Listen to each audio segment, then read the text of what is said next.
சில பேரை பார்த்தீங்கன்னா ரொம்ப வாழ்க்கையில் புலம்பிக்கிட்டே இருப்பாங்க. ரொம்ப வெக்ஸான மாதிரி பேசுவாங்க. அதாவது பார்த்தீங்கன்னா, என் தலைவிதி இப்படி தான், இனிமேல் என் தலைவிதி பிரகாரம் தான் நடக்கும், இனிமேல் என்னால் ஒன்றும் செய்ய முடியாது அப்படிங்கிற மாதிரிலாம் பேசுவாங்க. இப்போ என்ன ஆகி போச்சு?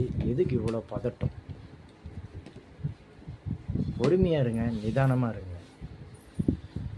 ஏன்னா தொடர்ச்சியாக நம்ம ஓடுறதுக்கு ஒரு முக்கியமான விஷயம் என்னன்னு பார்த்தீங்கன்னா ஓய்வு தான். நம்ம மனசும் மூளையும் நல்ல ஓய்வு எடுக்கிற நேரத்தில் தான் நம்மளால் நல்லா சிந்திக்க முடியும். நம்மளுடைய செயல்கள் குறித்து என்ன செய்ய போகிறோம், எப்படி செய்ய போகிறோங்கிற ஒரு பிளானை கிரியேட் பண்ண முடியும். சரிங்களா? அதனால் எல்லாமே ஒரு நாள் சரியாயிடும்.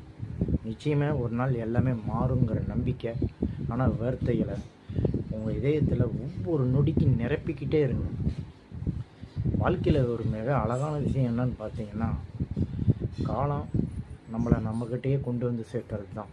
அதாவது என்ன இருந்தாலும் பார்த்துக்குவோம், எது நடந்தாலும் பார்த்துக்குவோம். நிச்சயம் ஒரு நாள் எல்லாத்தையும் மாற்றுவேன். நிச்சயம் ஒரு நாள் எனக்கு எல்லாமே மாறும்.